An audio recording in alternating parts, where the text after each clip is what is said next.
पुलाच्या आणि रस्त्याच्या भूमिपूजनाच्या प्रसंगी ज्यांच्या कृपा आशीर्वादाने हे काम होत आहे, ज्यांच्या आशीर्वादाने आपण सगळीच मंडळी सुखा समाधानाने जगतो राहतो, असे राष्ट्रीय संत परम गुरुदेव श्री नम्रमुनी महाराजजी, लोकसभेतील माझे सहकारी आणि माझे मित्र खासदार मनोज कोटकजी, आमदार किसन कथोरेजी, आमदार परागभाई शाहजी, अरुण पाटील, श्रीकांत गायकर, विष्णू चंदे, रवी चंदे, मंगेश शेलार, रवींद्र घोडबंदे, ह्या परिसरातील उपस्थित बंधू भगिनी, मुलुंड, मुंबई, ठाणे इथून आलेले आपले सगळे गुरु महाराजांचे अनुयायी, उपस्थित बंधू भगिनी आणि पत्रकार मित्रांनो, खरं तर आजचा दिवस हा अतिशय महत्त्वाचा दिवस आहे. मला आठवतंय या पुलासाठी अनेक लोकांनी प्रयत्न केले, आमदारांनी केले, परागभाईंनी केले, मी केले, मनोजभाईंनी केले,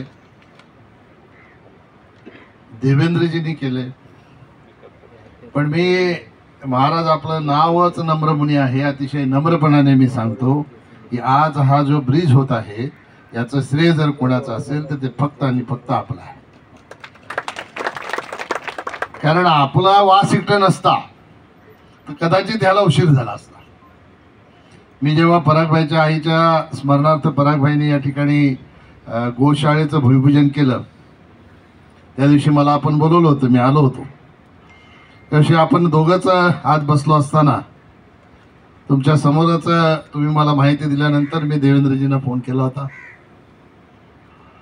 देवेंद्रजींनी मला सांगितलं की निधी कामदारला हे मी सगळं काम दिलेलं आहे, तिने महाराजांची जी काही मागणी आहे ती रवींद्रकडे पाठवलेली आहे, ते बांधकाम मंत्र्यांना रवींद्र बोलतात म्हणून त्यांनी मला तसं सांगितलं.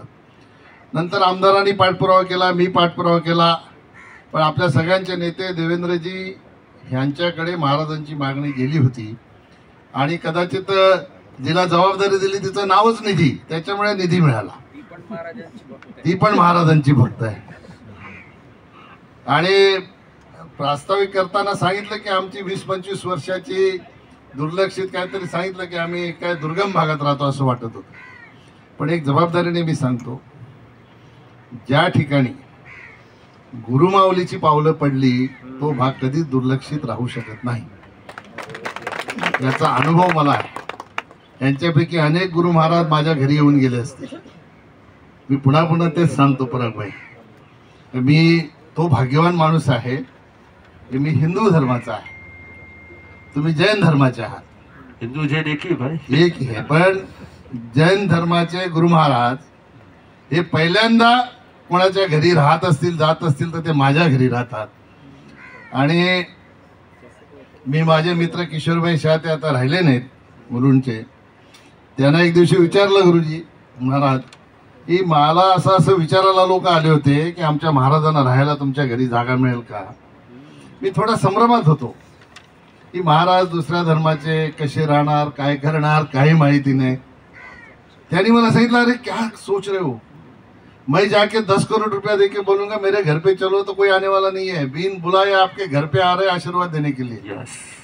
मैं तो गुरु महाराज ये समझता हूँ, जिस दिन से गुरु महाराजों के पैर पड़े तब से मेरी उन्नति प्रगति ये शुरू हो गई. आज मैं जो कुछ भी हूँ आप लोगों की वजह से हूँ, ये मैं कहूँगा तो वो गलत नहीं होगा. ऐसा ही आपका आशीर्वाद हमारे ऊपर बना रहे, इसके लिए आपसे प्रार्थना करता हूँ. आपने जिक्र किया मेरे जन्मदिन का, शिवी शाह शायद आज यहाँ पे नहीं आए, तो वो 2-3 दिन कंटिन्यू मेरे पास आ रहे थे, कैसे करना है, क्या करना है, बताए कितने बजे लाना है. तो अचानक अमित भाई शाह औरंगाबाद में आने के कारण देवेंद्र जी आ नहीं पाए, इसलिए फिर उनको बोला सुबह ही लेके आओ. तो एक एम्बुलेंस पहले 2 महीने खरीदी है, गांव-गांव में जाके वो इलाज कर रहे लोगों का, अभी अब तीसरी आ गई.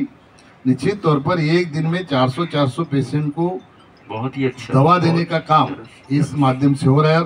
डॉक्टर भी बिना शुल्क, बिना पैसा लिए अपनी सेवा दे रहे हैं. ये अपने आप में एक बहुत बड़ी बात है. आपके आशीर्वाद से और ये काम आगे बढ़ने वाला है। मुझे पूरा भरोसा है कि आप यहाँ पे बसे हुए हैं, आपके आशीर्वाद से ये 2 गांव नहीं, पूरा परिसर सुजलम सुफलम होगा, ऐसा विश्वास व्यक्त करता हूँ। क्योंकि हम महाराज जी के भक्त हैं और हम लोग मोदी जी के भी भक्त हैं।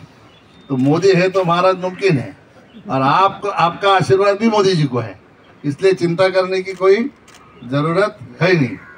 और मोदी जी का आशीर्वाद हमारे ऊपर भी है, आप लोगों का भी आशीर्वाद हमारे ऊपर है। इसलिए ज़्यादा कुछ ना बोलते हुए ये काम, जैसे आमदार ने कहा कि जल्द से जल्द पूरा हो, कॉन्ट्रैक्टर ने कहा, इन्होंने मार्च का डेडलाइन दिया, उन्होंने दिसंबर कहा, यही मोदी राज है।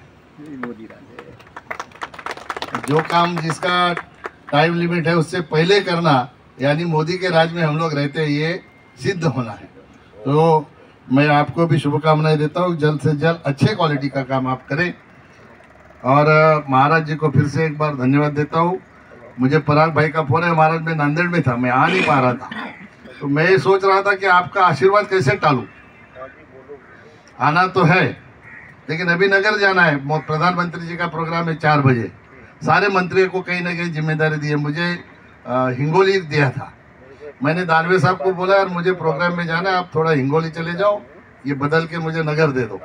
उन्होंने बात मान ली, वो चले गए हिंगोली, मैं जा रहा हूँ नगर। फिर अभी आपके प्रोग्राम में कैसे आऊँ, नांदेड़ से नगर जाओ तो आ नहीं सकता। फिर चार्टर फ्लाइट मंगाया नांदेड़ में, वहाँ से रात को घर पहुँचा और आज सुबह आपका आशीर्वाद लेने यहाँ पे पहुँचा। तो यहाँ पे कैसे पहुँचा